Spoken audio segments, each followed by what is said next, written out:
Muito obrigado você que acompanha as redes sociais da comunidade Filhos de João Batista. Tudo que fazemos só por causa de você.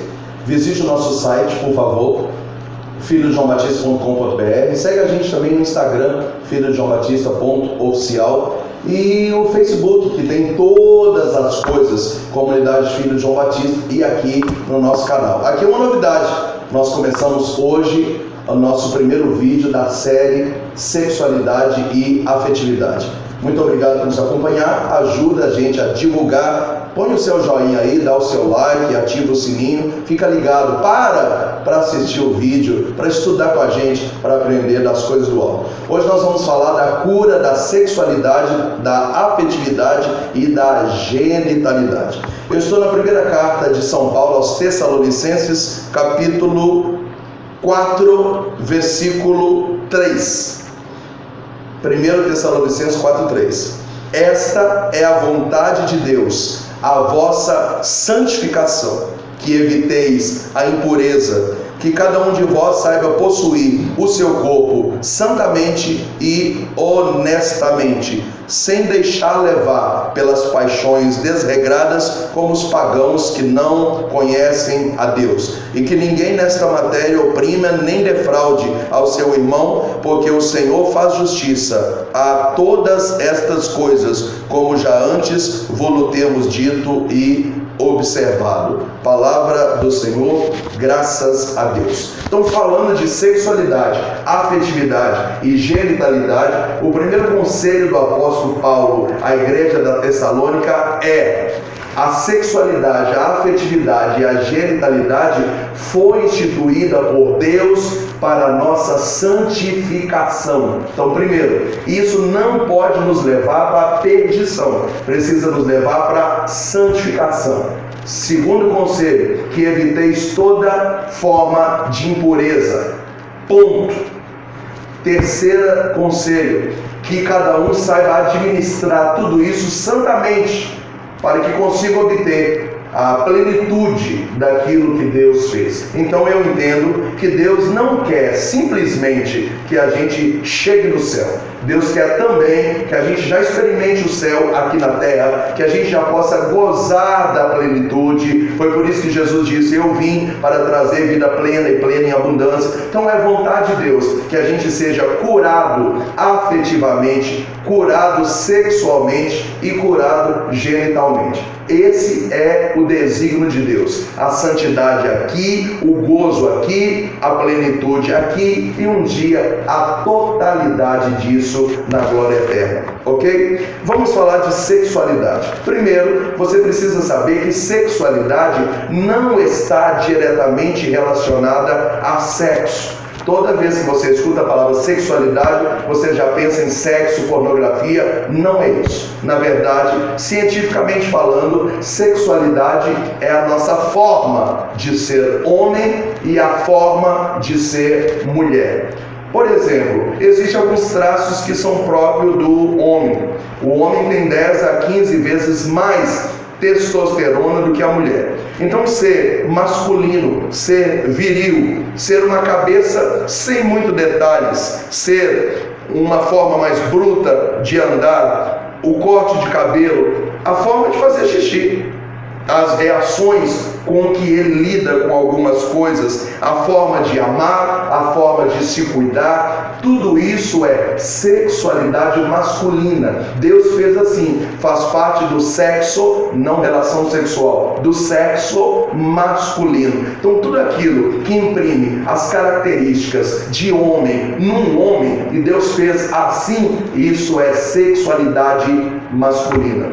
As mulheres, ao contrário disso, também têm testosterona, porém 10, 15 vezes menor do que os homens. Ao contrário dos homens, a forma das mulheres andar, da forma de se sentar, da forma de cruzar as pernas ao sentar, a forma de pentear o cabelo, essa paixão que elas têm com o cabelo que os homens não têm, a delicadeza, o detalhe, ser emotiva, sua postura, sua forma de depilar, de ir ao médico, de se comportar, tudo isso é sexualidade feminina. Deus fez assim, isso é santo, isso é casto, isso é puro, não é relação sexual, é o sexo feminino que é assim, ok? Então, uma das maiores armadilhas do demônio é deturpar o que é sexualidade masculina e o que é sexualidade feminina.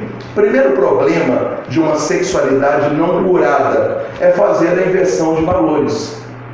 Quando os homens assumem os traços da sexualidade feminina e as mulheres assumem os traços da sexualidade masculina, essa deturpação da sexualidade de ambos, isso pode ser extremamente perigoso. Não estou falando apenas do problema do homossexualismo, não estou mesmo. Estou falando de outras coisas também.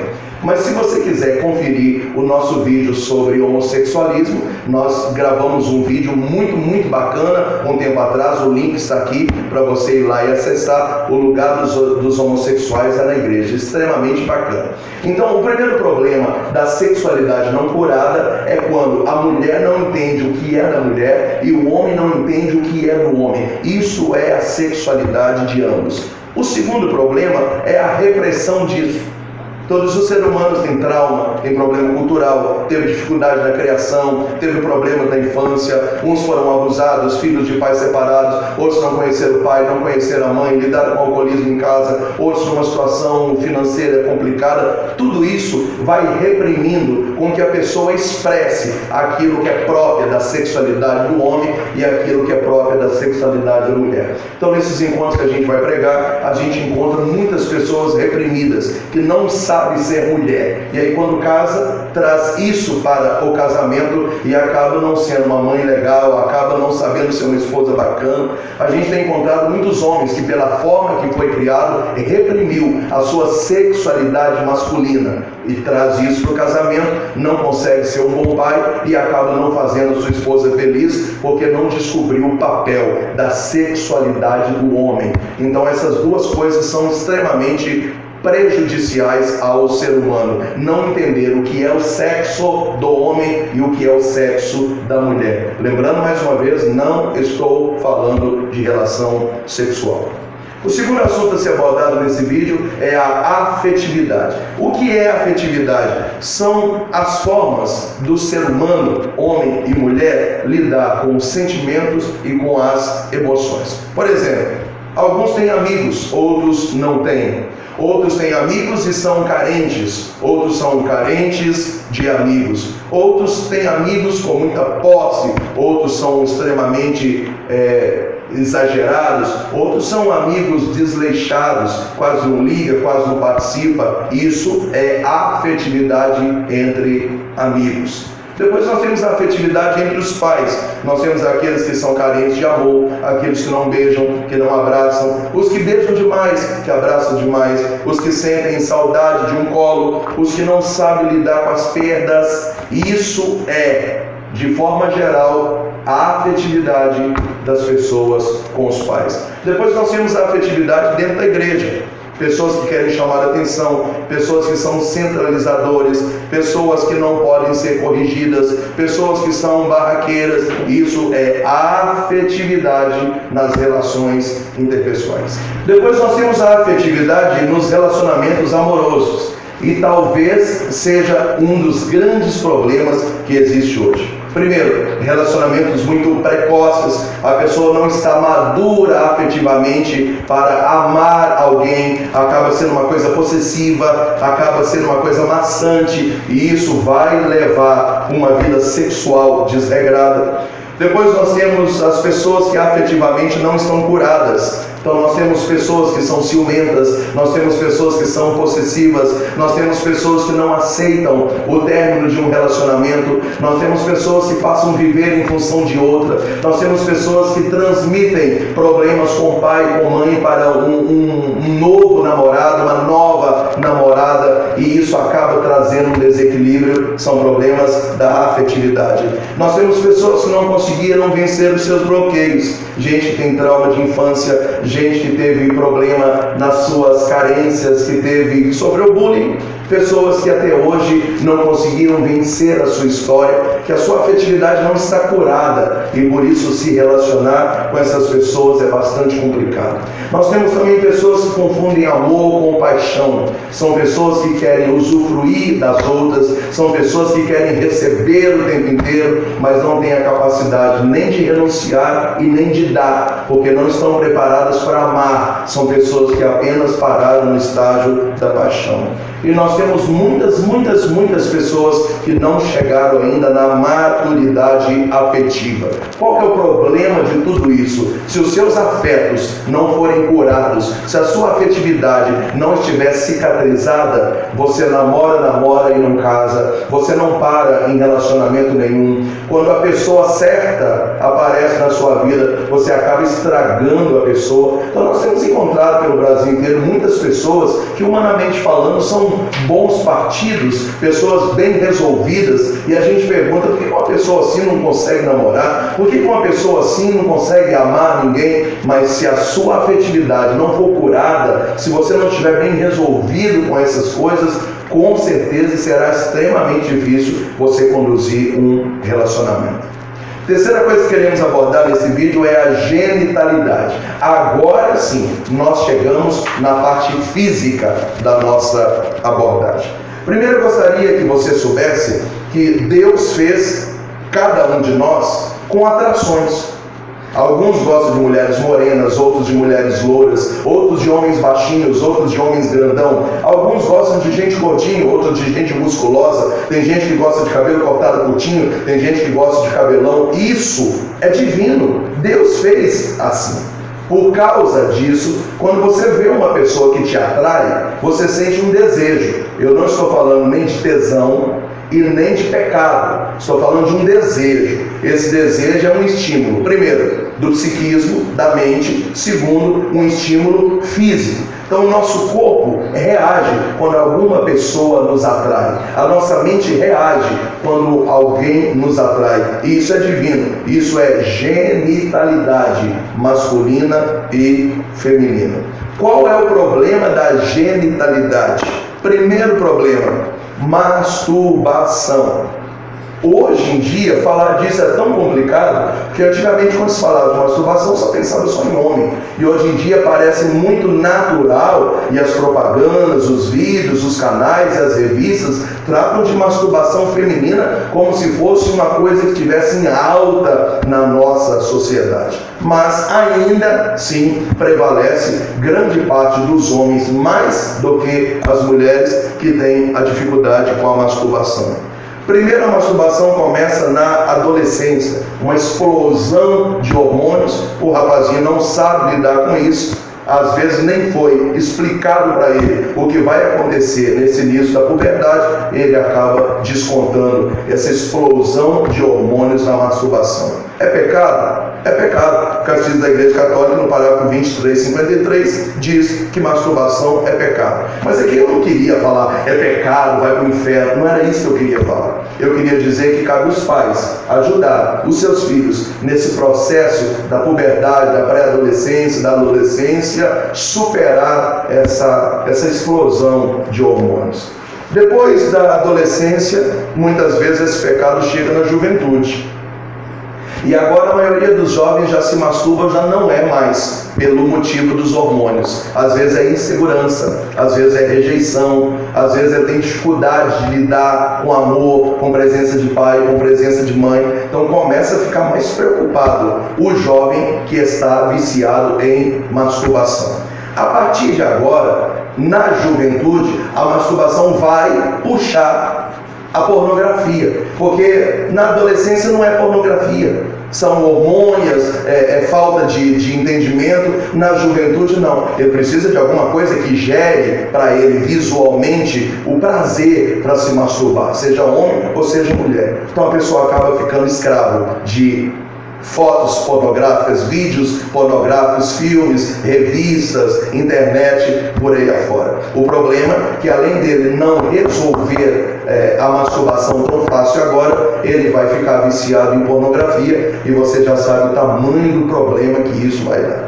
Chegando da juventude na idade adulta, a situação piora mais ainda quando a masturbação caminha com essa pessoa na idade adulta. Cientificamente comprovado já que adultos que se casam viciados em masturbação desde a adolescência têm problemas para sentir prazer, tem problemas com ejaculação precoce, tem problemas com ereção, e muitos dos casos de gente casada que a gente atendeu, onde o marido ou a esposa reclama que está acontecendo prostituição ali dentro do casamento, quem está levando essa prostituição para dentro do casal é aquela pessoa que é viciada em masturbação e que contraiu a pornografia, e ele acaba querendo levar esse erotismo para a vida 2. Então, masturbação na adolescência, masturbação na juventude e masturbação na idade adulta. É pecado? É pecado, mas eu queria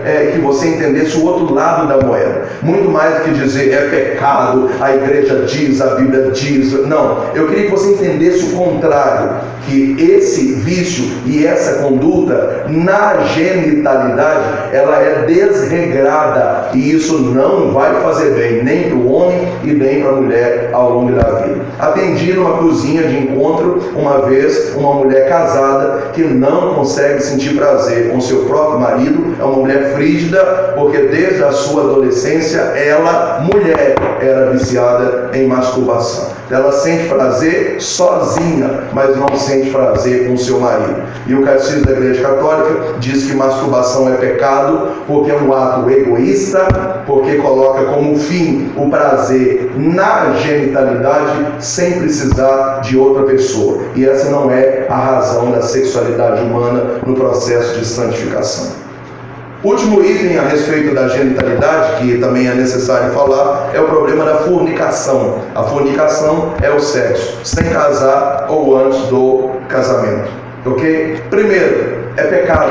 São casais de namorados que fazem sexo e comungam e levam a vida achando que está tudo normal. Não é normal. Infelizmente, talvez hoje 90% de todos os namorados, noivos que não casaram ainda já estão tendo uma vida sexual ativa.